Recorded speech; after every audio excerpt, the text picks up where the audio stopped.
Good evening, everyone. Welcome back to another wonderful tasting with the Virtual Tasting Society. I am Vadim Perlovsky, and today I'm excited to welcome a brand that I have seen on the shelf, heard a lot about, could never pronounce. Today we are tasting anCnoc from the anCnoc Distillery. Joining us today to tell us all about anCnoc is Maurice. Maurice, thank you very much for being here today. Pleasure. Thank you for having me.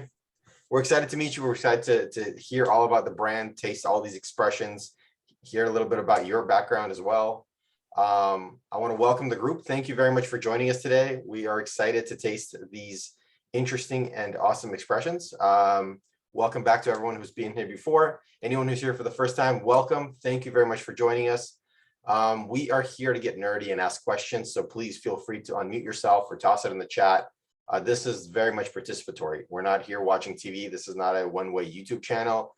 This is a virtual masterclass, if you will. We are here to get nerdy and ask the questions. And if you want to know about it, we'll figure it out. But the basics are, you're welcome to unmute yourself and ask a question. Just make sure you're muted if you're not actively talking, just so we don't get background noise and people talking over each other, cats barking, wives yelling, and fire sirens going on. Other than that, have fun, enjoy. Yeah, looking forward to tasting these. Maurice, quick question for you. We have 5 expressions in front of us: the 12, the 24, the Blas, the Peter Arkel, and the Roskin. What order do you want us to put them in? Should we pre-pour them or should we pour as we go? What do you recommend? Yeah, go ahead. If you can, go ahead and pre-pour them. Okay. So we'll definitely start with the 12. That's our entry level, and that really is our house style. So we'll start with that. Then I believe we will do the Blas second, okay, followed by the 24. And let's do Raskin last, as that's the peated. The Blas is 54%, right? Correct. We're gonna go from 12 to the cast strength. Yeah, let's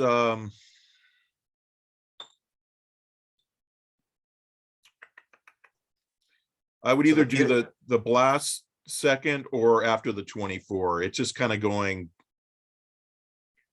up and down. So what do you guys feel comfortable? You want to do the 24 after the 12 and then the Blas because it's the higher ABV? Or it looks like the 24 is, I'm guessing, what, a wine aged?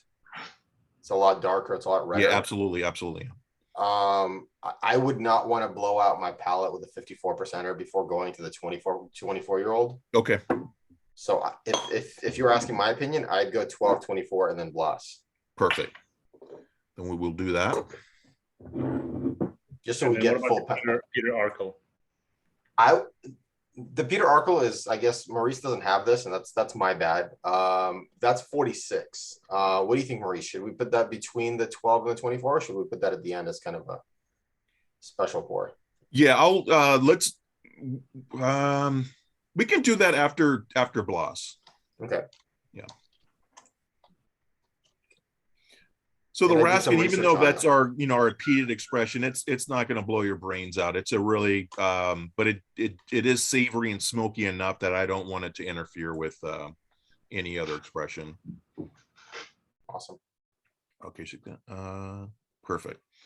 So with a little bit about me, I used to work for Hodling & Co. for about 10 years. So prior to that, I was working for the broker that eventually became Anchor Brewing and Distilling. So I've been honored in the past 12 years to have some really cool brands under my belt: Nika, Cavalon, Springbank, Glendronach, Glenrothes. So very blessed man. In January, I got the opportunity to work for IBHL. So that's International Beverage Holdings Limited. So our distilleries currently are Old Pulteney, anCnoc from the anCnoc Distillery, Speyburn, and Balbelair. I also do have Caroon Scottish Gin, and that's from the Balmenic Distillery. The Balmenic, we do not rep the single malts because there's very little out there. It's usually one-off. So 99% of Balmenic goes into blends. and one of them being Hinky Bannister, which is our a blend under our house. Um, in regards to anCnoc, I've always been a fan of that particular style. The first bottle of single malt that I bought as a consumer was back in 1997, and that was a bottle of anCnoc. It was a 16-year-old anCnoc. So that'll give me an opportunity to tell you about the name. So the brand is anCnoc, which means the hill. It's from the Knockdo distillery, which means the Black Hill. And the reason we named the whiskey anCnoc is not to be confused with an adjacent distillery called Knockendo, which is a Little Black Hill. So a couple of decades ago, they made a gentleman's agreement that we would name our whiskey anCnoc. So we're one of the few examples of a distillery whose whiskey doesn't pertain the name of the actual distillery, but something different. So that all refers to anCnoc, Knockdo refers to the town, the Knock, and that's defined by this little black hill. In California, we would call it a speed bump, but in Scotland, it's big enough to be considered a hill. And that's where we derive our water source. So we have 4 different streams or burns from the snowpack that's on that mountain on the Knock. And very soft water, pH of 7. And we haven't had a decent snowpack in the last 10 years. So our distillery is very energy efficient and water efficient. Our water is used 3 or 4 times throughout the distillery. We're either for the mashing process, distillation from our worm tubs and shell and tube condensers, all the way through the filtration. I can get into that later, but we're very proud to be very eco-friendly. So we have different layer ponds outside the distillery where we have 17,000 different species of plants at different levels that the effluent will filter through, and each species of plant extracts a certain amount of copper or some type of impurity. So by the time we're at the bottom of the filtration, that water is actually potable to drink. And then we filter that back into the rivers and streams. So we're very, very proud of that. We save approximately 45 tons of carbon every year. And I think the last time we checked, it's a total of 9 truckloads of effluent that per week that we cut out by this filtration process. So those are some of the cool things that we do at this little distillery. And again, it's very manual. We don't hit a button and go home and come back and bottle the whiskey. It's all hands on deck. One example is during the mashing process, one of the most technical aspects that they use is actually a broom handle. And so when they're mixing the grist and the wort for the mash, they're mixing it. And once they get that concentration of like a porridge, they know that's the right temperature and the right viscosity for the enzymes to work properly. So you can't get that from a computer. It's all eyes, nose, and human ingenuity. So that's something that we're also very proud of. The location's very kind of quirky. We are a Highland distillery, but we've got 1 foot in Speyside, 1 foot in the Highlands. We could easily call ourselves a Speyside whiskey, but the nose and the mouthfeel and the profile is more indicative of a Highland as opposed to a softer Speyside. It's very easy to get lost trying to find the distillery. Gordon Bruce, the distillery manager, said that, there you go. If you have your GPS unit on one side of the courtyard, it'll show you being in Aberdeenshire, and then on the other, it'll show that you're in Murray, which is an adjacent county. So it's a quirky little area. So we always have people driving by 3 or 4 times before they actually find the actual distillery. We've got one wash still and one spirit still. The wash still, the condenser, we use both a worm tub and a shell and tube condenser. And then for the wash still, and the spirit still goes into a worm tub. We're one of only, it used to be 16, I would say now there's probably no more than 24 distilleries that still use a worm tub. The reason being that a worm tub has a mind of its own. It will only leak on a weekend at 4 a.m. I don't know how it has, what algorithm it uses, but it'll always do that. So very inefficient, big pain in the butt, but it will give you a nice meaty, leathery component to the new make that we really like and feels it works well with the 12-year-old and also the older expressions. So when we get to try the 24, even though we've got that robust Oloroso, that chewy mouthfeel, on the back end, you can still tell that it actually was from malted barley. So the Oloroso acts as an accent, not as a form of whiteout, trying to mask any flaws. So I think the 24 is a beautiful combination of just enough sherry for color and sweetness without overwhelming the attributes of the new make spirit. So show of hands, is anyone thirsty? Can we start? Perfect. So we're going to start with the 12-year. I pre-poured my 12-year.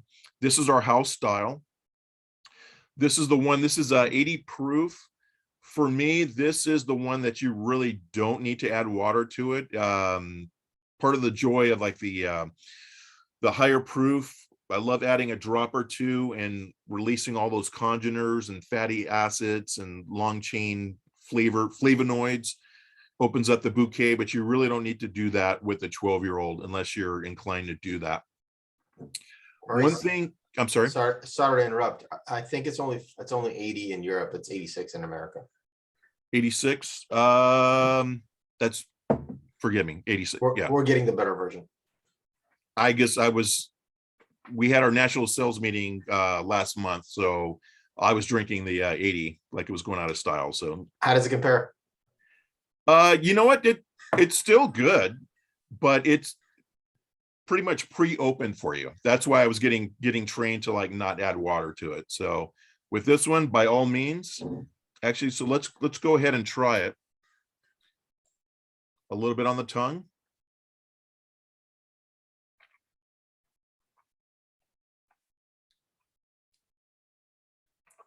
Just to get acclimated. And I will go ahead and add just one drop for me.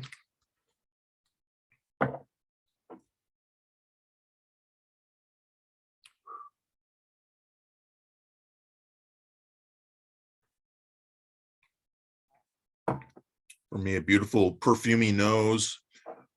Some of the tasting notes that you'll find are grassy, hay-like, straw, but also citrus, a lot of lemon peel, zest. I consider this more of an aperitif style of whiskey. So this is the one to start you off, start your evening off. Pairs really well with assorted cheese plates, really gets the salivary glands going. This is my my session dram.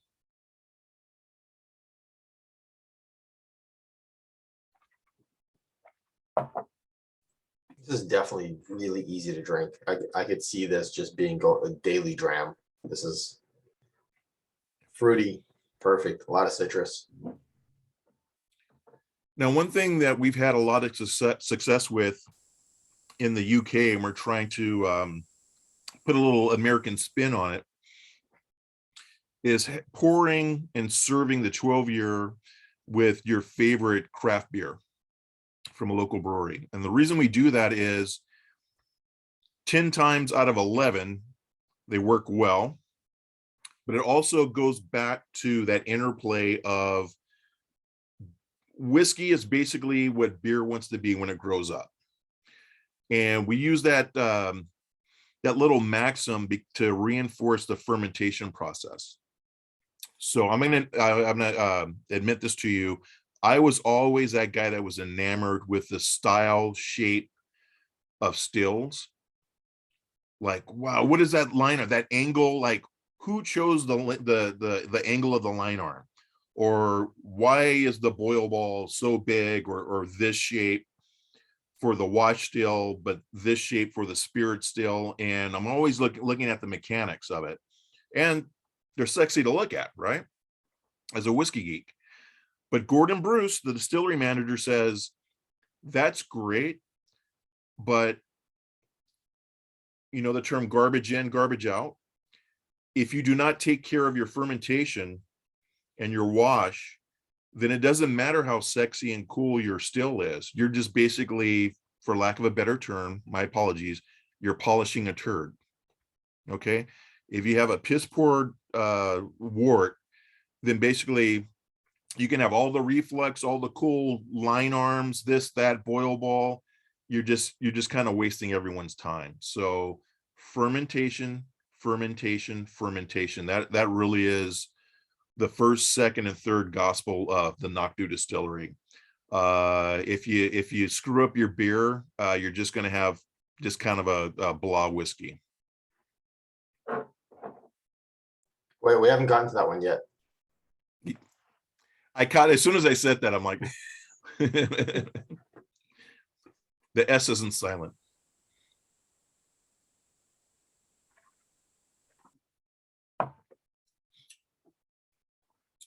So for this evening, I'm pairing mine with a nice German Kolsch. Very nice interplay. But I think as you're trying the 12-year-old, you can see that it's going to pair well with your hazies, your IPAs. Typically, my local establishments, I'll have it with a red ale, a saison, or a brown ale, and that really reinforces the nutty component that's in there. On the 12-year, you're always going to get the zest and the citrus, but down in the back end, you'll still get like a nice little malty, nutty component.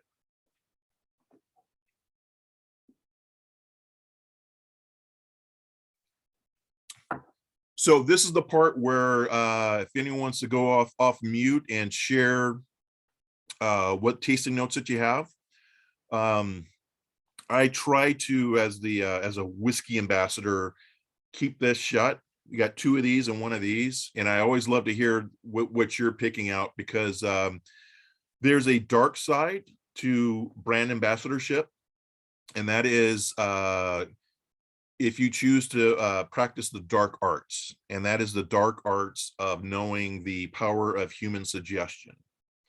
So if I'm giving my little spiel here, I'm nosing, I'm using my thesaurus, and if I say the word banana 5 or more times, how many people do we have? We have like 8 or so. 3 of you are going to pick out bananas just by the power of suggestion. That's why I try to hear from you first. And I always learn, I always pick up things that I never really picked up in a particular dram. So with that, I will shut up and await your verdict. How are you feeling on this? I'm getting a lot of notes of Sen Vadim samples. Sen Vadim samples is really an interesting note on this Sen Vadim samples. Well, there's some kind of sweet baked fruits out there. It's very good.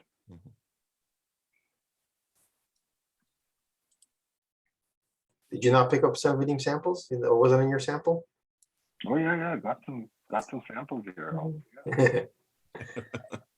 For this, it's funny. This had all the citrus, waxy, kind of fruity notes that I like, and it also had a little bit of bitterness to me. So this reminded me a lot of an old fashioned. Like I feel like this would be perfect in an old fashioned. All those flavors are already there. So good, yeah. You'll get that again. Not to jump ahead too far, but you'll definitely get that on the 24. You'll get that baking chocolate, dark cocoa nibs. You'll get the sweetness on the nose, and then your mind is all trained to get this, oh, it's going to be big, chewy. So you'll get that immediately up front, and then it dries out. So it's a really nice interplay, and how it progresses, and then the sherry influence and how that affects the new make. I just saw Maurice at the 7th grand anniversary party just recently. Good to see you again. Good to see you again. What I get on this is it's the nose is kind of like key lime pie for me, and then on the finish you get that kind of old school.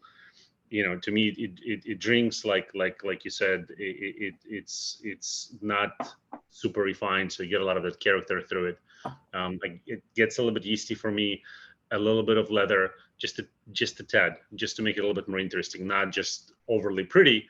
You know, still has you know, ability to stand up to, you know, some of the beer that you were talking about. Absolutely. So, very interesting, that key lime. So that goes back to that that zest that we get, that lemon, that lime zest, and then the leather notes. That goes back to the utilization of the worm tub. We do have a shell and tube condenser that we use that comes off of the wash still, and that's used, you know, just to cool that distillate. But that worm tub, if we just did a shell and tube condenser, this would still be a great whiskey, but it would just be too light. It would be a little too ethereal. So that worm tub is keeping some sulfur back, and sulfur is not necessarily a bad thing. You do want to strip that new make of a fair amount of sulfur, but that's also flavor component. So what that sulfur's doing is, over the 12 years, that's getting leached out and interacting. It's a chemical reaction with the wood. Speaking of wood, our warehouses are dunnage. We have 3 dunnage warehouses with slate roofs, and Gordon is a big proponent of dunnage warehouses. He feels racked warehouses are cold, soulless rooms where whiskey goes to die.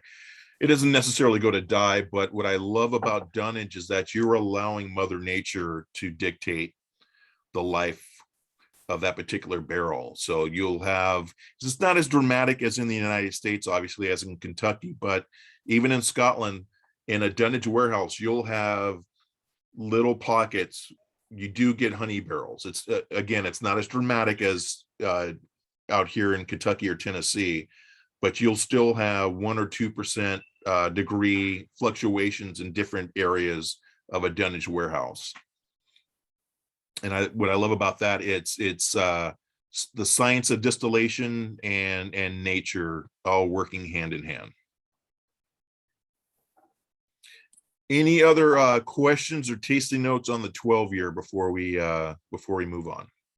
So This one kind of reminds me of it's actually not too far away from you all. The 12-year Doublewood from one of your neighbors but this is like a thicker, yeastier version of, it's so much about the barley and so much about the you know, that with just that hint of the finish from cherry, from the dark fruit. It's not supposed to be the main thing. It's the finishing salt on it. You nailed it. The finishing salt. Maurice, It amplifies flavor. It's not just adding flavor. So I'm sorry, someone was saying something. So is everything dunnage matured or only certain expressions? Yeah, single malt dunnage. We do have a racked warehouse, and that will go to our blends like Hinky Bannister. Okay. Yeah.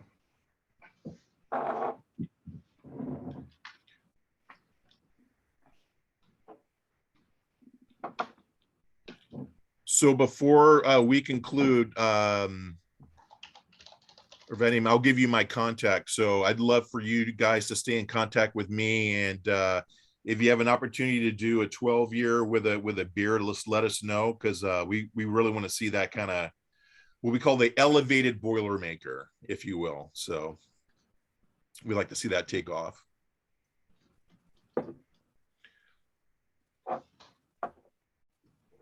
And are we ready for the 24? Yeah. Let's do it. Okay. The finish on this, I just took my last sip of the 12 and almost Coca-Cola notes on the finish. It's interesting. It's got some effervescence and some sweetness. Ah, wish I had more. Yeah, and the 12-year is definitely one of those drams, even though that's our entry level and our aperitif, that will develop in your glass over the course of an hour. Not just going to last an hour, but it will develop as a wine would with some oxidation. So the 24, you've got basically 21 years and second and third fill bourbon cask. What we do also is what we call a de-char re-char. So when we get our barrels, we will do a minor strip and then a re-char to rejuvenate the wood. And we're big proponents about second fill ex-bourbon. We think that amplifies the fruit notes, and you don't get too much extractions from the tannins in the wood. So that's why we maintain those citrus and fruity aspects from from the new make, using that de-char and re-char. And then you have at least 3 full years in first fill Oloroso sherry butts. All of our distilleries, all 5 of them, when we use sherry, we don't use the term finish, because finish is kind of a cop-out, because finish could mean 6 months, it could mean 8 months, it could mean a year and a month. So whenever we have a sherry component to our whiskeys, the 12 would be the only thing not part of that, but you're going to have at least a full 2 years or more in sherry.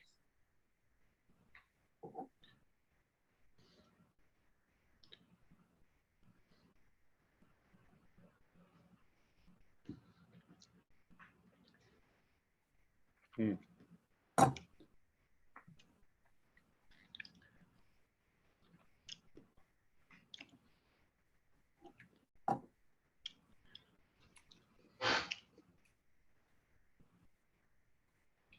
If you see that sweetness on the nose, your mind's expecting a nice little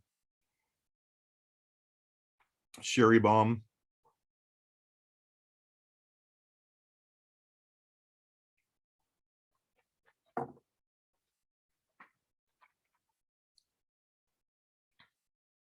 Then it dries out nicely. Now I'm craving a charcuterie or cheese plate. It really gets my taste buds going.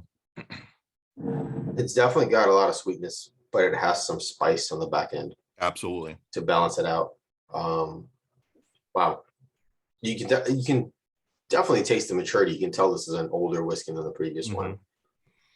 It's exceptional. It's really good. And again, Is the 3 years and 3 years in Oloroso, but it's not over. So we're not getting so much sherry where we're getting into the stewed figs and those raisiny notes. It's just enough to complement both color and then the sweetness. So I feel the Oloroso is giving more of a nutty component as well as those kind of the cocoa and chocolate notes. Is this European oak on the sherry, or is it American? Yes, it's Spanish oak, so it's from Galicia. Has that spiciness as well, right? Mm-hmm.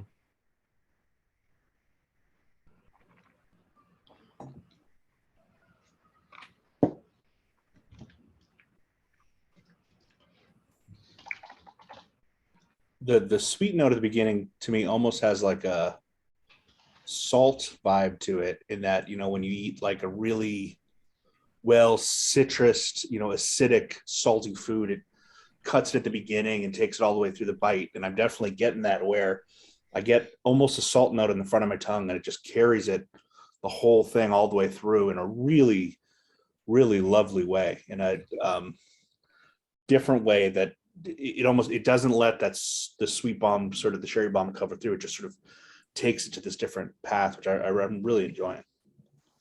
Well, if you're enjoying that, then y'all have to have me back for an Old Pulteney tasting.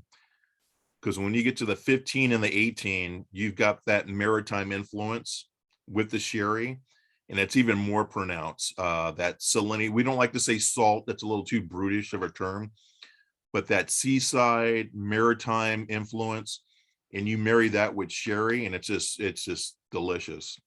Salted caramels, Cracker Jack, just buttery saline, just all the goodness. I think last time we did, I think you joined us for that one. You were just starting, right, with the Old Pulteney? Yeah, we're gonna have to bring it. Last time we had the 35, so we're gonna have to beat that. Yeah. We're gonna find somebody still got a bottle of the 40 somewhere. It's funny, the first memory I got on this one when I smelled it was on top of my grandmother's fridge. She had one glass candy jar where she always kept the old school, really chunky fruit slice gummies. Oh yeah, and it's that slightly citrusy, slightly dusted with sugar note that kind of just, that I think even when we ended up throwing that glass jar away, it still smelled like them after all those years. Absolutely, yeah. It's grandma's house, right? And it's so funny what I love about whiskey and whiskey tastings is it reinforces the fact that, we've got all of our senses, but the olfactory is so strong. There's foods, spices, and obviously whiskeys that I've had where cork it, pour the dram, pull it up to your nose, and I'm immediately transported to, that reminds me of grandpa's cigar box. And I haven't smelled that smell in 35, 40 years. But it's just like, it takes you back to when you were a kid. Yeah, and as I think about why it makes me think of it, and it really is, it's how much fruit is in here. There's cherry, but there's also orange and lemon and lime, and so you've got dark fruits and citrus fruits and orchard fruits. All, it's so many different things. And to circle back, that probably has 15% to do with our cool looking stills, and the rest fermentation.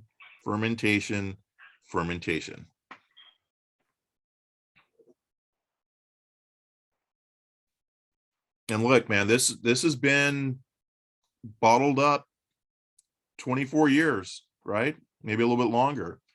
And it's real easy for the wood, or what you've had the wood in prior to your new make, to overtake all those fruit notes. So I think it's a beautiful testament to the commitment to just perfecting your fermentation and taking care of that first, your baby steps. And only 6 guys at the distillery. It's amazing.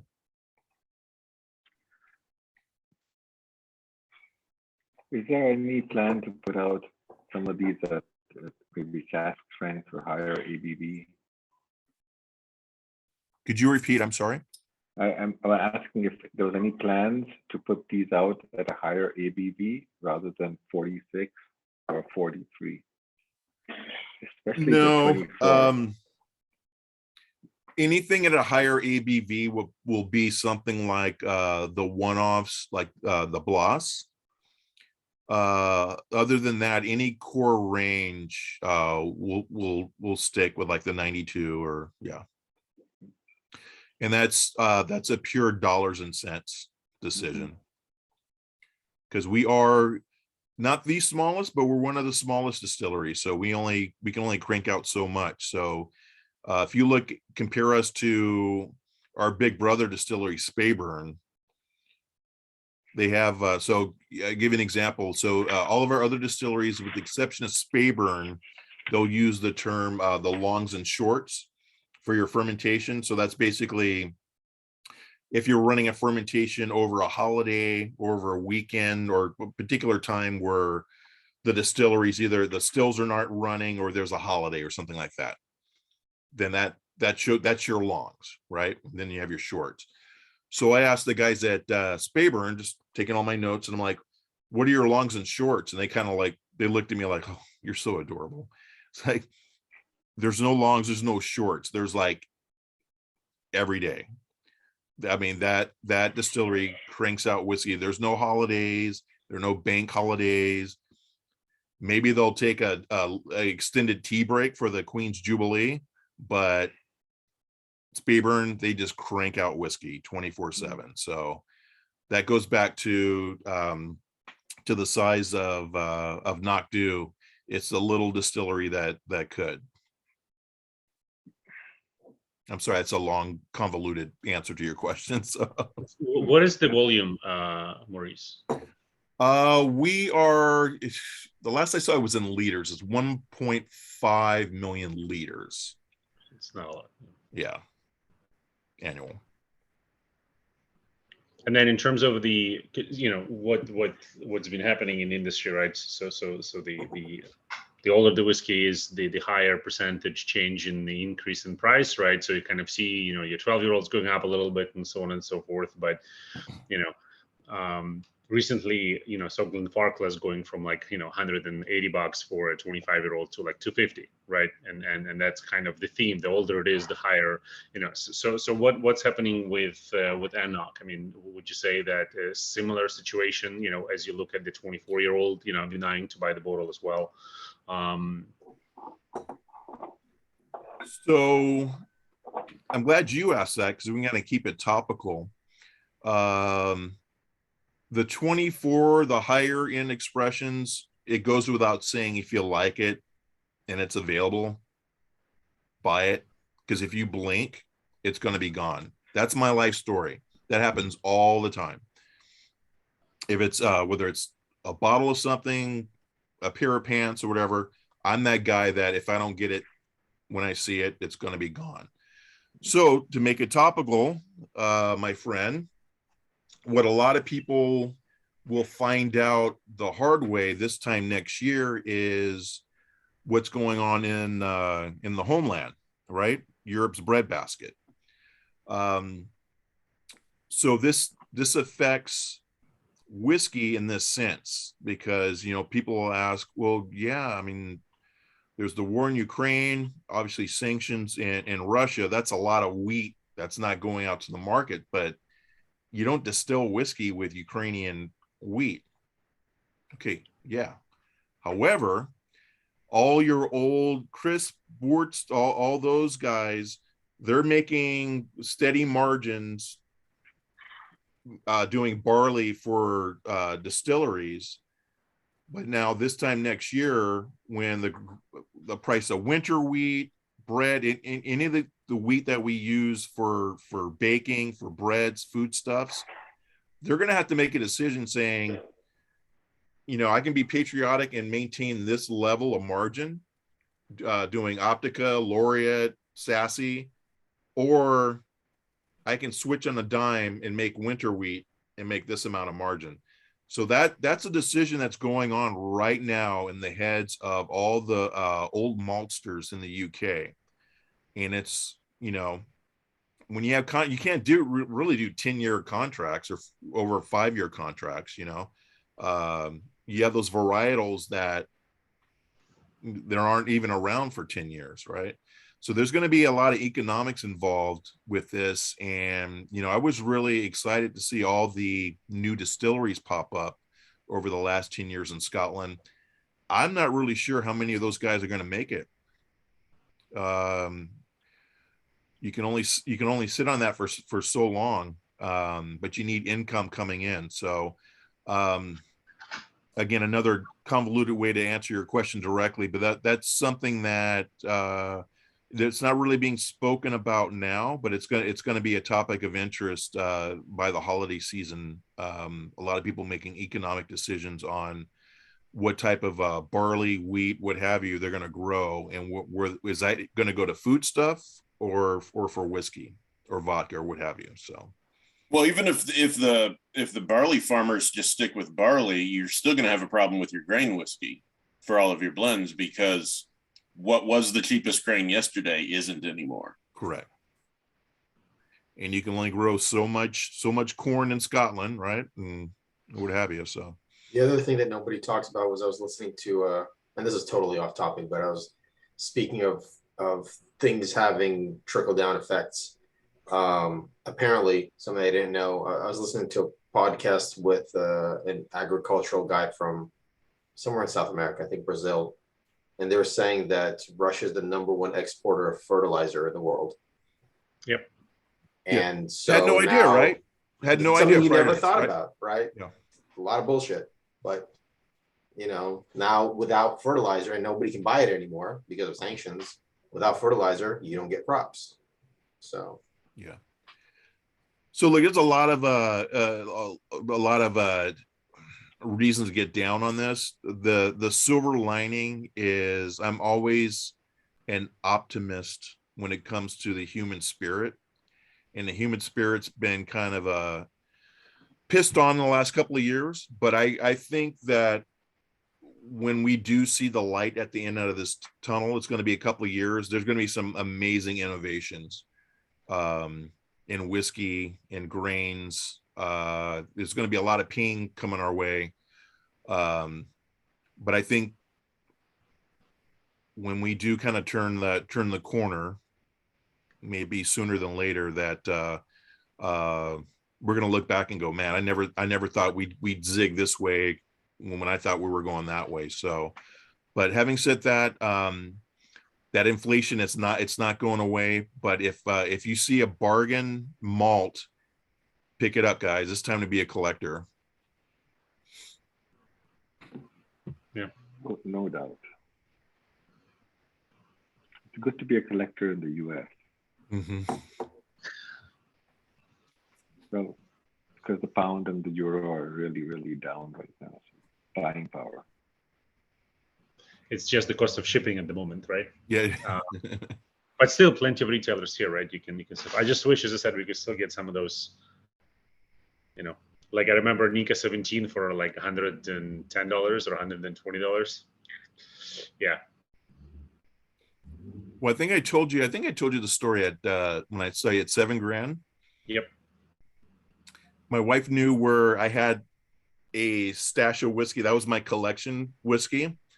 And I had a cousin, we had a family party, and he saw everyone like a glass of whiskey, and he was legal age, but he was kind of a newbie, so he didn't know anything about whiskey. So I was busy helping somebody, and he was bothering my wife, like, hey, what's cousin Mo doing? What's he drinking? That looks cool. So she goes, I don't know. I think he's drinking whiskey. So she went in the cabinet and goes, here, he's drinking something like this, and gave him a bottle, and he opened it up, and it was a bottle of Nika 17. Yeah. So we had a heart to heart after that. Put a special lock on that cabinet.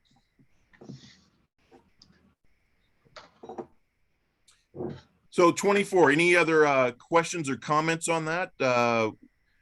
Vadim, we were going to go to the one I do not have, correct? After the 24? sure, let's do the Peter Arkle, and I can pull up the tasting notes for it. That's also at 46. So I think the picture of the bottle you did for this one was the Peter Arkle casks. Correct. Bottle? Yep. Okay. Yep.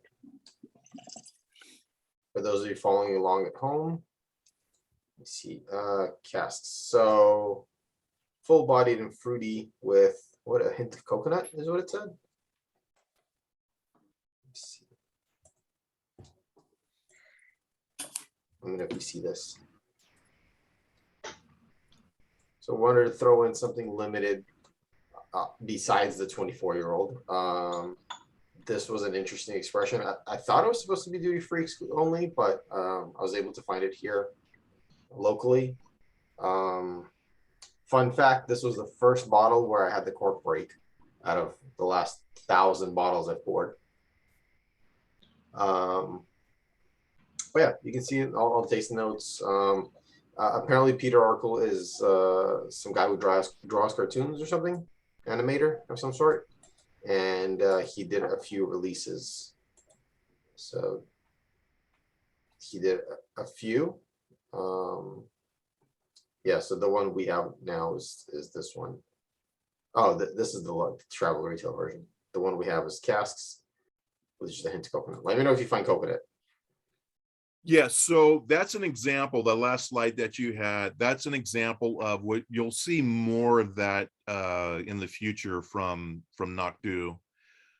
These little one-offs where we'll partner with, for example, a local Scottish designer for the Bloss series that we'll try after this, or a cartoonist or a specific writer. And it's just, it's a good marketing way to, again, keep our feet in both worlds of the tradition and also keeping hip and with the new consumer.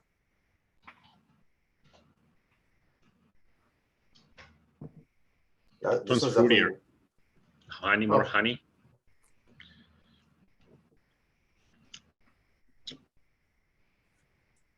It's in between the 12 and the 24. I'm not getting as much fruit as the 24, but I'm getting a little bit more cask influence and some darker honey than the 12. more bitterness on this one. Mm-hmm.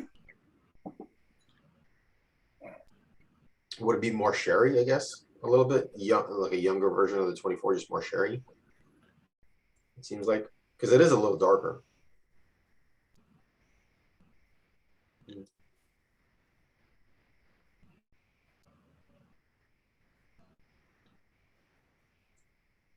And we're showing that as no age statement. I believe so. Yeah, there was no age statement on it. So 3 years in a day.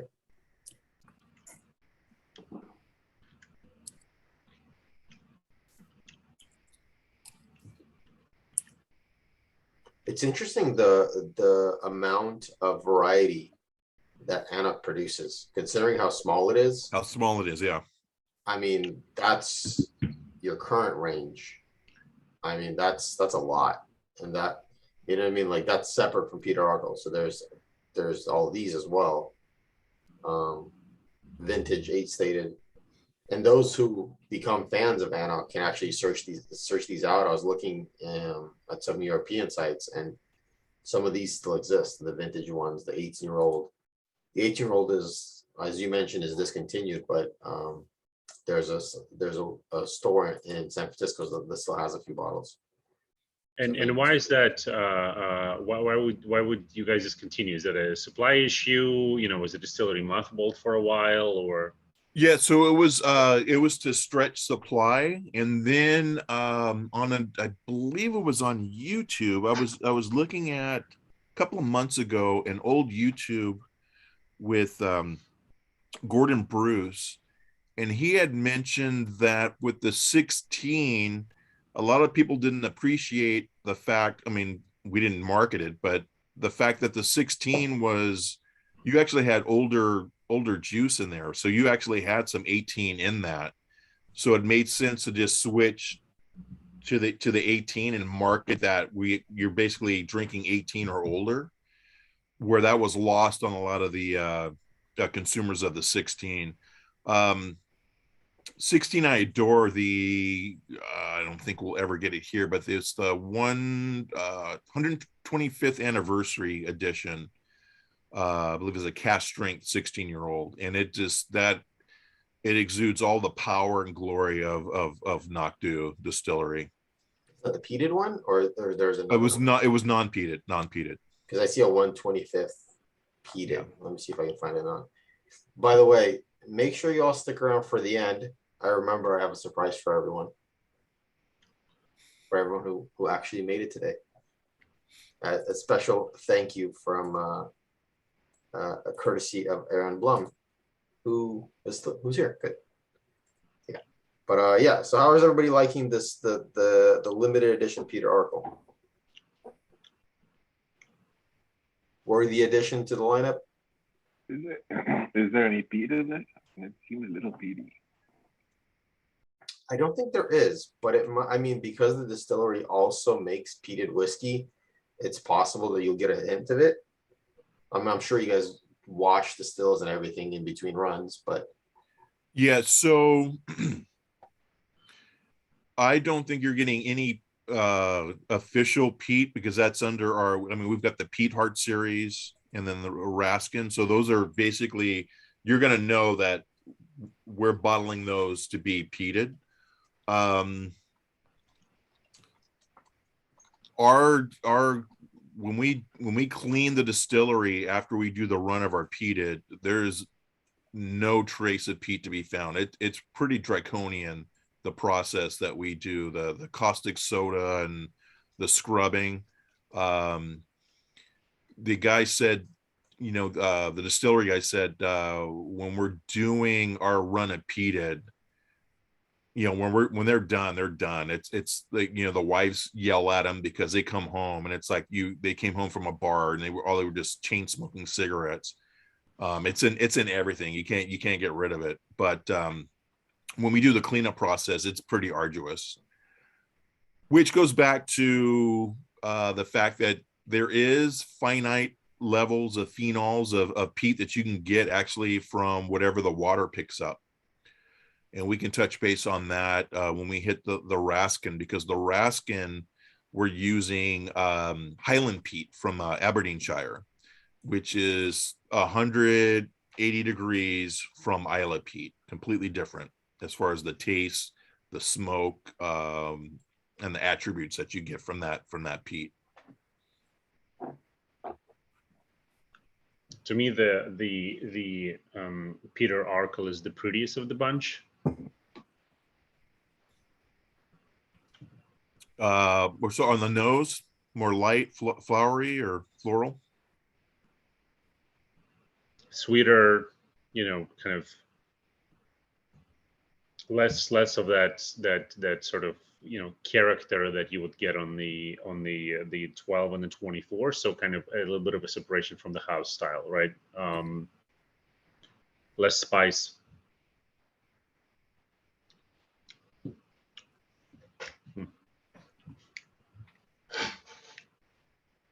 To me, it does taste very sort of, you know, the entire lineup. It is more old school, right? It's a little bit rough around the edges, you know, for kind of more geeks, I guess. Yeah, I think this one's got like an earthiness to it. There's a darker, everything has a heavier characteristic to it, even like the honeys and the florals. Mm-hmm. Yep. Like fruitcake and Grandpa's leather chair. Mm-hmm. Yep. Yeah. It all comes back to Grandpa and Grandma, right? and everything tastes sort of older, right? I mean, I don't know the age on the Peter Arkle, right? But it has that kind of, you know, sentimental almost character to it, right?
So I will take your lead when you want to transition. Just I don't have the article with me, so I think we're good.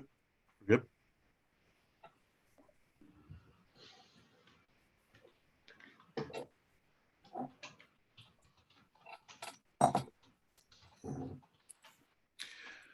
So the Blaz, if you have that poured out, Gallic for taste, and just like the Peter Arkle, that's kind of a one-off. So we partnered with a Scottish designer, fashion designer, and this is a 50-50. So you've got 50% second fill ex-bourbon and 50% of the makeup Oloroso, first fill Oloroso sherry cask. And this one took me about three attempts to really wrap my head around it. It didn't blow me away the first time I tried it, but after the third, I picked up little nuances. And then by the third time, I really kind of got my head around it. So definitely would suggest a wee drop of water to start. I'm adding 2.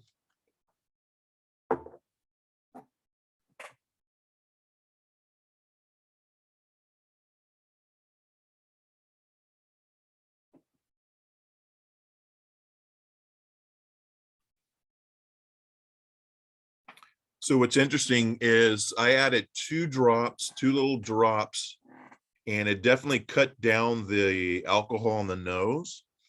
But as opposed to amplifying the floral notes, it actually dampened it, and I get more like wet leather.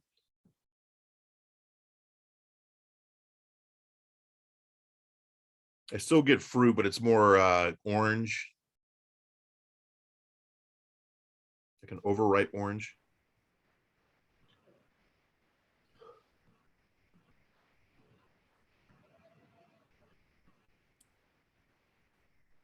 And like a baker's chocolate and unsweetened.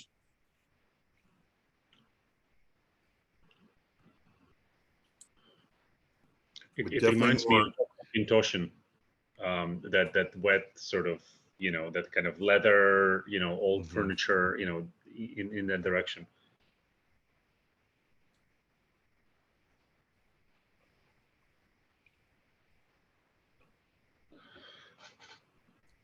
Even at full strength, it definitely drinks very easily. 54%. Yeah. And could you repeat again what the blend was, the 50-50? So ex-bourbon, second fill ex-bourbon. And again, that's that de-char, rechar. So we rejuvenated the wood. And then first fill, the other 50% is first fill Oloroso sherry cask, sherry butts. So that's giving us the color and the sweetness. Your average age on this for the Blaz is about 7. That's your average.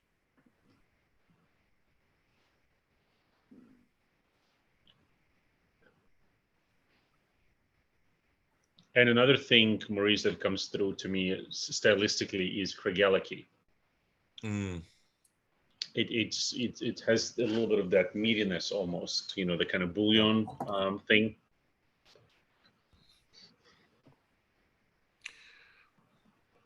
So on my third drop of water, and I'm getting more fruit notes. It definitely opened it up. It's really interesting because normally when I add water, it opens up the bouquet. But this really, the bouquet is not really exploding, but definitely on the palate, I'm getting more marmalade. It's something in the orange family, but like more kind of stewed fruits.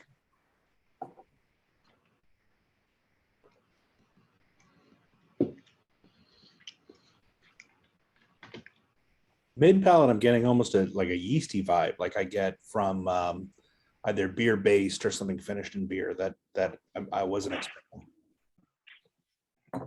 Fermentation, fermentation, fermentation. That yeast note, I mean, for me was very apparent starting the 12 and it kind of carried through the entire lineup. Mhm. You know, it's almost like, you know, I remember when I was visiting Isla and I was at Ardbeg, you know, and of course, you know, the peat and so on, but also that yeasty kind of, you know, washing, the, you know, the wash stills, sorry, the wash tuns, you know, as they were cleaning them, you know, you get that smell that you wouldn't get anywhere else. So going back to fermentation, we have a total of 8 wooden washbacks, Oregon pine. You'll see some blogs that'll say 6, but we actually took 2 from Speyburn because Speyburn had switched over to stainless steel. So we stole 2 of them from them. And those they're a little bit smaller, but those are in downstairs in the kiln area. So what the wooden washbacks give you, and Ball Blair really, I mean, they're fanatical about the fermentation process. And the wooden washbacks is the fact that it gives you, it's almost cheating. It almost gives you a secondary fermentation on it. But again, you know, if you got stainless steel, the cleanup is minimal. You have just very forgiving as far as any kind of weird enzymes getting in and spoiling your mash. So when you have wooden washbacks, it's a labor of love. But I think that's where that yeasty component is carrying through. And what is the fermentation? I'm not sure if you mentioned that the fermentation times. Is there? I mean, of course, there's the long and the short, but what would be the so the short would be 60 hours, and then we extend out to 75. Okay. So Noctu and Ball Blair Distillery would have the longest. They're about that. Ball Blair is basically about 75 average. Even Old Pulteney will get up to an average of 60.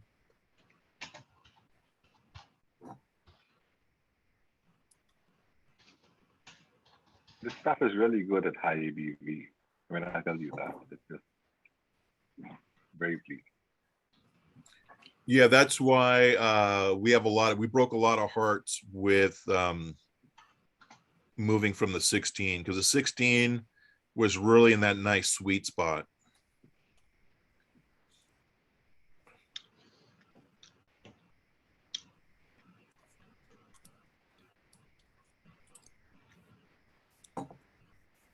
I see what you mean about the orange with the extra Extra water, right? Yeah. Yeah, I really only have like, I think 4 drops of water in half of the sample. And it's almost like a dried orange. If you've ever had a dried orange for a cocktail, instead of putting it in the cocktail, you just munched on it while you were doing stuff. Yeah. So remember, my rule of thumb is to like keep this zipped as much as I can as far as proactive tasting notes. But the reason I mentioned orange more than once is like that is truly standing out to me. I didn't have to really kind of grasp for it. I knew it was in that orange category. And then by the 3rd drop, I'm like, okay, this is definitely like a marmalade, like a cooked or stewed orange. Trader Joe's has these chocolate oranges around holidays. Yeah. You know, Yeah, like a little ball. Yep, and then, you know, as you bite into it, that's with water, that's what it tastes like. So I was going to say, I get the chocolate orange, but also the Seville orange marmalade. Seville being a bit more bitter. A bit bitter, yeah. Yeah, this is lovely. Yeah, this one holds up well even if you add water. It really does. I tried the 18 a year ago, and it couldn't handle water because the ABV was so low. I think that's the whole issue with these diluted whiskeys. You can't add any water to them. Can't release the flavors. Yeah, I tend not to add water, and was like, all right, I'm going to try it. And wow, it definitely brightens up and all that. I mean, that orange just jumps out of the glass with the extra water. And the thing with water, obviously I'm preaching to the choir here, but you can always add more. You can't take it out once it's in there. But it's a balance, and I'm always good for at least one drop if it's 92 and above. Because you got to remember this new make's been in that barrel for X amount of years, so it's tight, it's bound up. So you're only getting like one or two aspects of what it has to offer, but that water again opens up those congeners, those fatty acids. Well, what's so funny about the blast is this is really one of the first times I've added water, and it's actually kind of deadened the nose more but opened up the palate as opposed to vice versa. I thought that was very interesting. I think that with the entire lineup as well is the mouthfeel, right? It's a very chewy malt. Yes. Even at 43, I'm a big proponent of cask strength, but even at 43, considering this is an entry level kind of a more of a mass kind of appeal type of a malt, it still has the chewiness. It still has the character and still has a little bit of that spice, that kind of white pepper, and that's apparent through the entire lineup, which is interesting. Again, to me, it is not something necessarily that I would offer to somebody that's not into whiskey. It is more of a whiskey drinker's malt. Got it. So I started with the company in January. Did you, as a group, have you had a tasting of Ball Blair?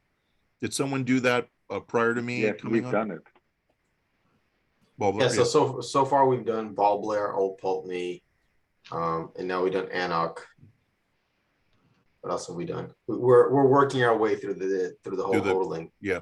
Well, the reason I ask is this again draws the parallel between the two distilleries, Ball Blair and Knock Do, because those two distilleries are, to tell the truth, I can't tell who's more fanatical when it comes to the religion of fermentation. But you had mentioned mouthfeel. Ball Blair 12, which tends to be more polarizing. Because for me, the 15 is the sweet spot, and then you get to the 18, it's not even playing fair.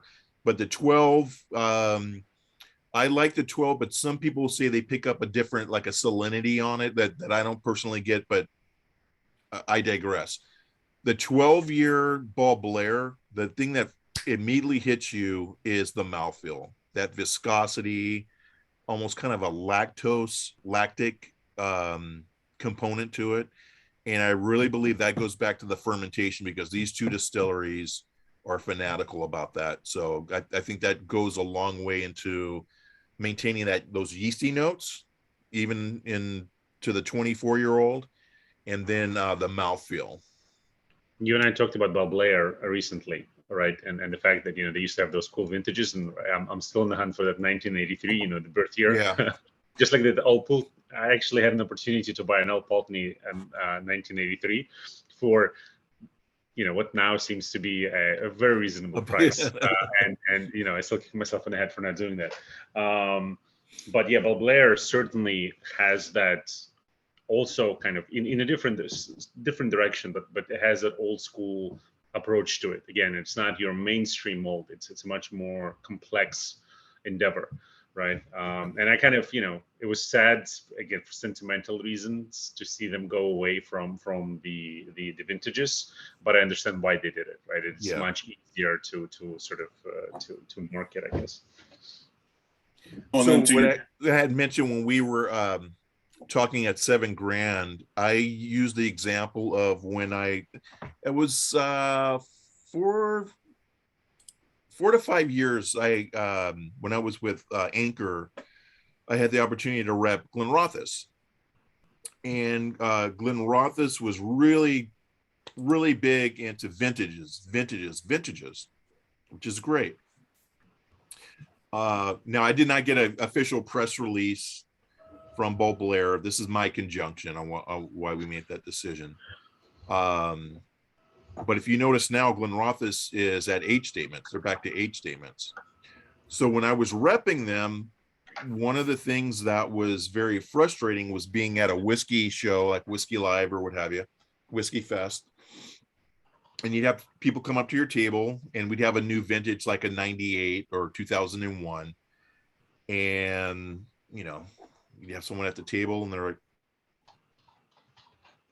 like, yeah, that 2001 is good, but man, it's no 88. That 88 was a game changer, or it wasn't a 70, 79. So what happens is when you put all your eggs into the vintage basket, what happens is you're always chasing that elusive unicorn, that, you know, that vintage from 10 years ago or 12 years ago. And it's a vicious cycle because not every vintage is going to be everyone's, you know, everyone's jam. So I think that's what one of the things that we took to heart with Ball Blair. And there's other economics as well. You know, it's kind of hard to sustain a vintage program. But having said that, the 89 was beautiful mark, you know, so that one's almost lost to the ages. I know we've got a couple of ounces left at $7,000. So if anybody wants to help me put that one in the grave, let me know. We'll make a date of it. Done. Done.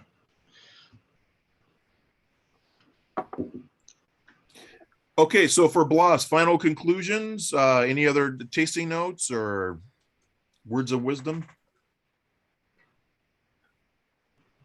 We need I'm more ready to like get the it. peat. Yeah, I'm excited for the cast strength. Thank you for releasing that. We're excited for that. But as we pour our last dram of the night, I invite everyone to hop on camera, show us your lovely faces, and raise a glass as a thank you to Maurice for joining us, to anCnoc for producing such good liquid for us to gather around. Give Orlando and John and Jordan a chance. Spencer, give everybody a second. Ask room, right? We're here. All right, everyone. Thank you so much for being here tonight. My Cheers, pleasure. everyone. Thank you for having me. There we go. Cheers. 1, 2, 3. Got it. Got it.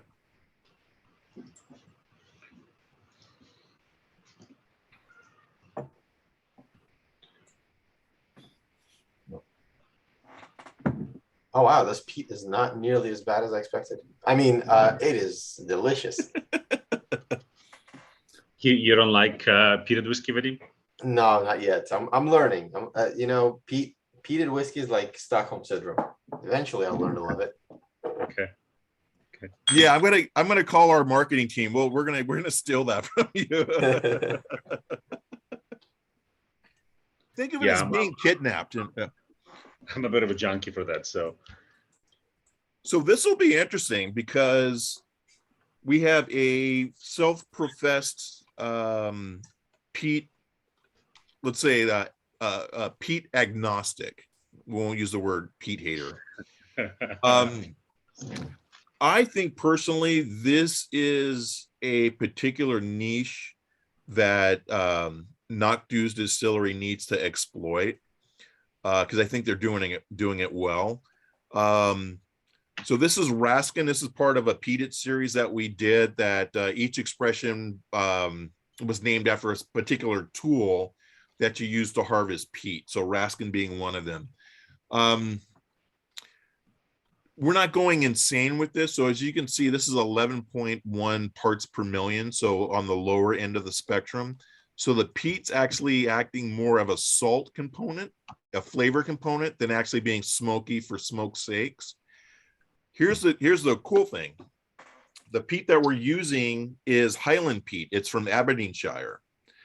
So you've got two different components So you look at Isla peat. Isla peat is basically dead seashells, seaweed, dinosaurs over a million years. So that's why it's funky, it's band-aids, it's iodine. It's a handful, right? But it's one of those things like a Negroni cocktail. Once you had a couple, you start to crave it, right? The Aberdeenshire peat or the Highland peat, it is basically just leaves and trees, that type of organic. So we're away from the sea, so you don't have any maritime influence.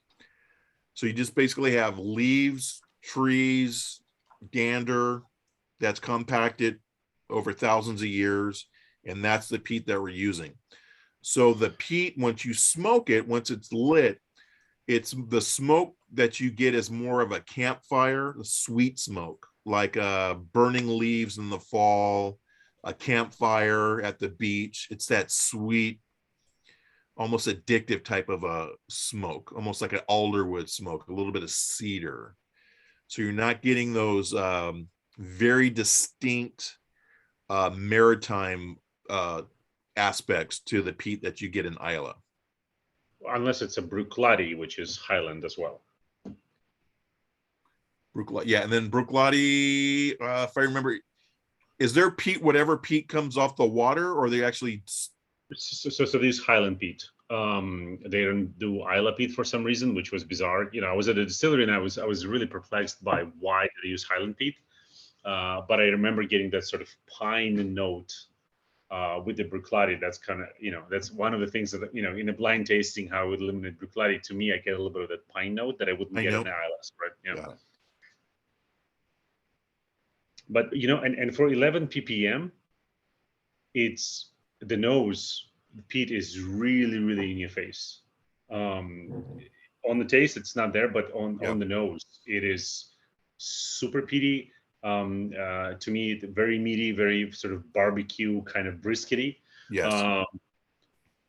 And I think that's probably because of the underlying sort of meatiness and the sort of bouillon kind of, you know, that you know, we talked about earlier, that I kind of get on a Krigaliki. Yeah. So anCnoc, I saw this note because I was thinking this as you were saying it, and then I saw anCnoc's note, Octomore peat. So super peaty but balanced, so it's totally different. Yeah. So just to confirm, Octomore, they're using Isla peat though, correct? I know whatever they're using, I know it's not the Band-Aid type peat. I honestly, okay. I'm not a big peat guy either. I just know, what is it, Lefroy that does the Band-Aid type peat, and we have some, but we never drink it. Let's put it that way. So but Octomore, I didn't know if Octomore, I figured Octomore, they were using Isla peat, but it's so off the rails as far as the ppms that brought it back to that barbecue. It's like Lay's barbecue chips. Again, brisket, smoke. My smoker, when I open it up, if I haven't used it for like a month or whatever, it's that residuals, but it's a sweeter smoke. Yeah. Than a dead dinosaur with a Band-Aid on type of. So with all the different peated expressions you all have done, when I remembered we were doing it tonight, the one bottle of anCnoc I had on my shelf is a bottle of Rudder. Okay. And so what is the difference between, were they all just kind of one-offs and you figuring out what was going to be peated anCnoc, or? Yeah, there were runoffs, and can you show me that should be on the bottle what the ppms were coming in at the Rudder? This one was 11. It was 11. Yeah, so I think this one was 11, and now we're up to 11.1. 11.1. Okay. Yeah, but I just poured. I think they were jumping up a little bit more. So one thing to note on that series, the parts per million are the parts per million in the bottle, not where it started. So Gordon made it very clear that we share that information, because you do lose phenols during the distillation process. How you measure it, right? Yeah, how you measure it. That's so one of the things that he's contemplating is in the future to have listed on future projects the ppms when we start from our barley, and then the actual ppms in the bottle, which I think would be cool. That would be super awesome. Yeah, this is more like a 40 ppm pre-bottling kind of peat. This isn't 10. Yeah. And again, I learned this from a tasting Ardbeg, Supernova, right? Ardbeg. Mm-hmm. Make sure I always get Ardbeg and Lefroy mixed up. So this was a tasting several years ago of Ardbeg, and the Supernova was obviously poured last, but it was served out of a blast chiller with a dark truffle chocolate. Spectacular. I have so that Supernova. I keep a little Raskin in the freezer as well. So yeah, tasting these two, it's like we've been saying, is the Raskin has so much on the nose, but it's much tamer on the palate. And the Rudder was the exact opposite. It's much tamer nose, but it's a very earthy on the palate. got it. Interesting. And we were selecting, at least when I was looking for the fifth one, Mission, where I got the Peter Arkle, they had the Cutter, the Rudder, the Flotter, the Mutter, Fodder, and Sister and Brother. No, I'm kidding. It did have the Cutter and the Rudder and the Flotter, and the Raskin. So, but then I remembered that I'm the one picking, so I picked the non-peated one. looks like Gail has the Al Putney finish in a Huddard cask. Interesting. Looks like a collab there.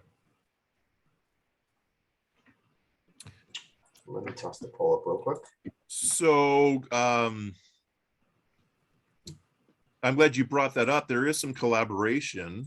So if you guys remember, those of you that were at the tasting for Old Pulteney, the expression called Huddard, our non-age statement. So Old Pulteney Huddard, which is, the 15 should be my favorite, but it's like you can't drink that every day. But as far as economics, the Huddard's my favorite. So basically that is roughly a 7 to 9 year old Old Pulteney that's finished. And again, we hate using that word, but finished for a year in casks that previously held Raskin or peated expressions from anCnoc. So that's where that smoke, you're getting that Highland peat and just whatever leaches out from the barrel mixing in with that Old Pulteney, and you just have a beautiful expression of maritime influence, a little bit of that smoke, Highland smoke, and a great dram to pair with food as well.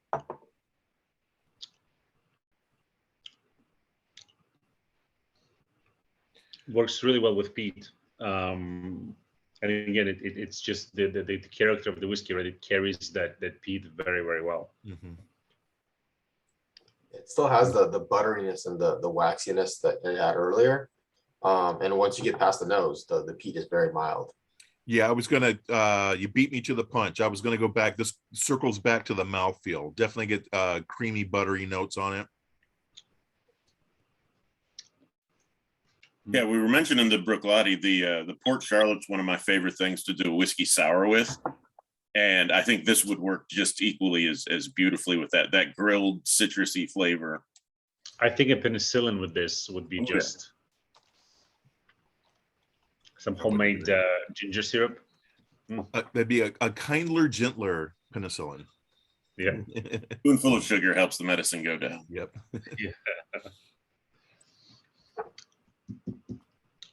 Very good.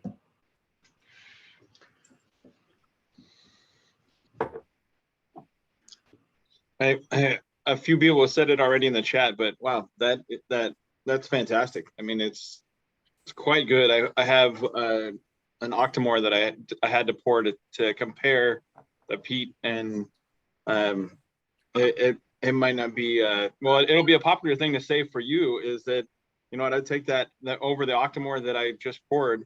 I think that beats it, and it's a lower, you know, ppm, it's a lower proof. And some people might not agree, but wow, it was quite good. Yeah. Which Octomore are you comparing to? It was a 12-1. 12-1. I'm nursing the 7-3, and it's just different.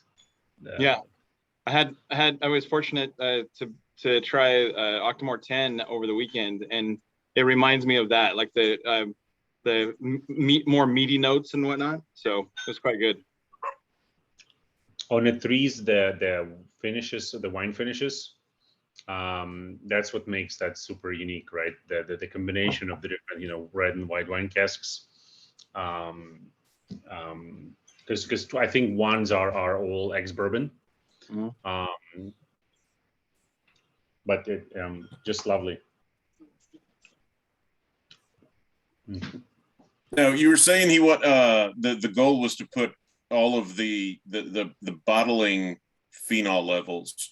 Will they also put the mash phenol levels just to compare to other people? Considering if you put an 11 and then I go to someone else and I go, oh, but this one's 40, your average consumer is not going to know that was done at grain level and yours is at bottle level. Yeah. So, and again, it's a matter of, I don't know, getting with the marketing team, whatever. But what Gordon said, his goal was to have both. So it's the first would show you the original ppms of the barley, and then the second number would be the ppms in the bottle. Okay.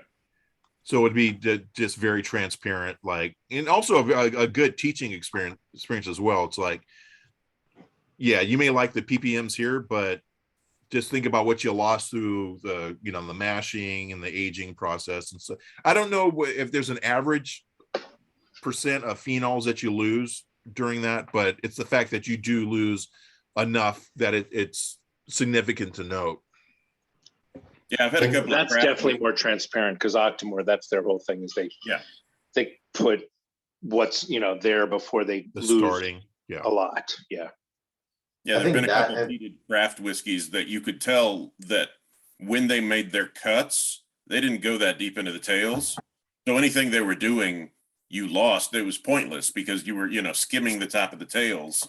And so whatever you put into the barrel, you might as well have put near a peated whiskey, and it would have gotten just as much peat from it. Trying the 12 on the back of the Ruscan, if you have any of it left. It's such a wild experience.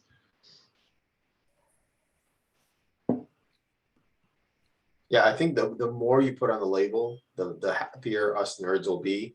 Putting an extra couple of numbers doesn't take away from your label space, but I think it'll make people happy.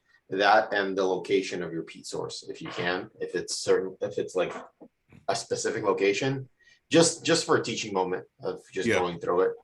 Because that's what people are talking about right now. I've got to dig through some notes. I'm pretty sure I've got the actual person that does the company that does the peat, but it's definitely Highland Peat from Aberdeenshire. And I would assume that would narrow it down. It probably wouldn't be more than 2 or 3. That doesn't have to get more than that. It's just a matter of Highland Peat versus Isla Peat. I mean, as deep as we just did a tasting with a guy who produces 30 barrels a year, and he was getting peated barley shipped in from Scotland. He's here in the US. Super nice guy. And totally by accident, it turned out that the peat they were using to peat his barley was from the same town he grew up in. Literally the same peat log that he grew up heating his house on was totally, it wasn't on purpose. He wasn't, he's not that rich to specifically order that, but it just so happened. And it was a cool story. Yeah.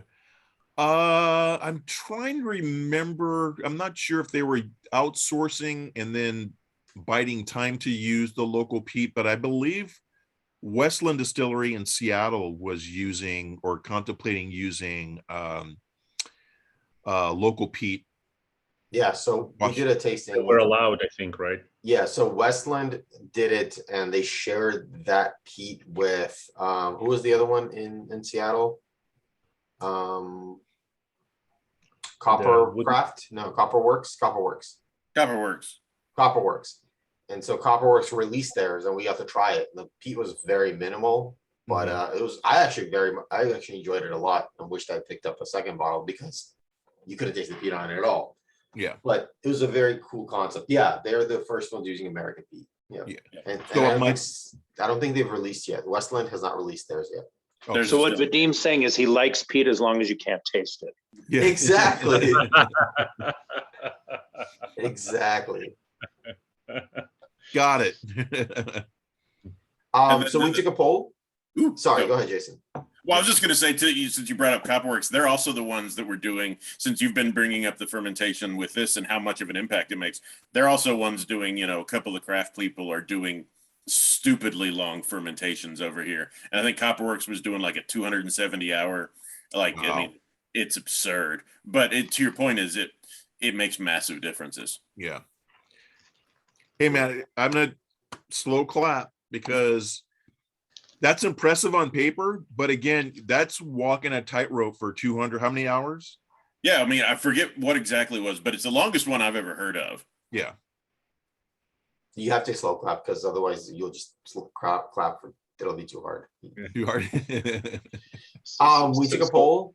Maurice, what do you think? What do you think was the favorite one of the night? Oh man.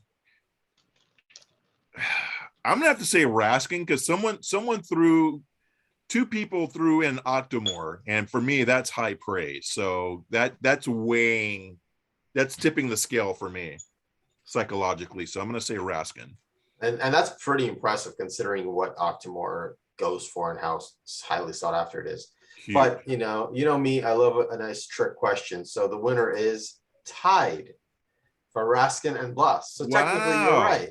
Let me get a picture of that. Hold on a second. For sure. So I'm going to ask the marketing team if I can use the term for Raskin. Can we call it the poor man's Octomore?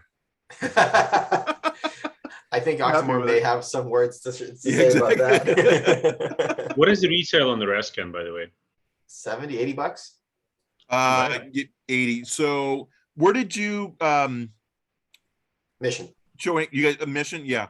So I always have to adjust because I've got High Times pricing and they kind of spoil everyone. Yeah. So Mission up in the valley, the Missions that's your best bet, and then I think by default K&L. K&L is 80 as well, 79.99. Yeah. Mine go to. Yeah. So 73 at High Time. It's all local. So yeah, around there, very, very reasonable. Cool. But yeah, let me close this. So yeah, for those watching at home, it's 5 votes for Blas, 5 votes for Raskin. Second place is 24-year-old, and then third place is Peter Arkel, which I think the 12 is still fantastic. It was just going up against the others. I think it was really good too. You should combine did anybody mix Blas and Raskin just to see what the cast strength needed? Yeah, that'd be. Yeah, Justin just read that. There we go. Justin just did that. There you go. How was it? Yeah, he mixed 50-50. All right. Yeah, it was good. It was a really good balance to it, and it was clever. Too bad I finished mine, but when you get the bottle and you do the mix, you post it in the group and you let me know. But yeah, as promised, normally I do this towards the end, but all our names are already on here. So one of the very special things we have for you is I'm always blown away at the generosity of the whiskey community. And Aaron Blum was nice enough to volunteer to share some samples of the legendary 1975 39-year-old anCnoc, which he gave me 3 samples of. And these are all going to you. So everyone who's here today, got to be present to win. We're going to do the randomizer wheel that everybody loves. And if you're here, you can win. Let me share the screen. All I ask is that next time you sign up for something, just remind me to include the sample and I'll toss it into your sample. Make sure your name's on here. And if somebody wins that is not here, we'll just keep going. Rather than me having to try to filter it. You can probably Everybody take look my for your name own off name. that. You sure? Well, if you win, we'll skip you. All right. All right. My name's not on it either, so. All right, I'm gonna shuffle it and spin it. So yeah, I was lucky enough to try this 39-year-old. Yeah, it's fantastic. Hey, congratulations, John Debney. First one goes to you. All right. Since I'm turning 35 in a week, these mid to late 30s are always nice samples. Hey, Brian, are you here? I know I saw John. He's here. I'm here. There you go. That's 2 weeks in a awesome. row. Thank you. Congratulations. That's really cool. There you go. Last one. Wrong, Brian. Yeah, sorry. Is Jason here? I'm a Jason. Is Jason Block here? Someone look through the participants. Do we see a Jason Block? I haven't No? seen him tonight. No. Nope. Sorry, Jason. Accepting We Jason tried. Block's award, Jason Souter. On behalf of all Jasons. Speech. I'd like to thank my parents.